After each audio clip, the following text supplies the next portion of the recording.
Sugo. Ano ba ang ibig sabihin ng sugo? Kung titingnan natin sa Google meaning, ito ay isang kinatawan. Ambassador. Ayon naman sa Biblia, ito ay inutusan. Ano ang ginagampanan ng isang sugo?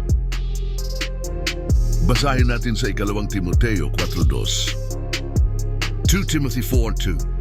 Ipangaral mo ang salita, magsikap ka sa kapanahunan, at sa di kapanahunan, sumawote ka, samaway ka, mangaral ka na may buong pagpapahinuhod at pagtuturo. Marami ang nagkiklaim na sila ay sugo. Isa sa alam natin na ang samahang Iglesia ni Cristo, ang paniniwala nila ay si Felix Manalo raw ang sugo sa wakas ng panahon at siyang anghel na umaakyat sa sikatan ng araw. Ang tanong, totoo ba? Naniniwala ka ba? Please comment down below. To God be all the glory.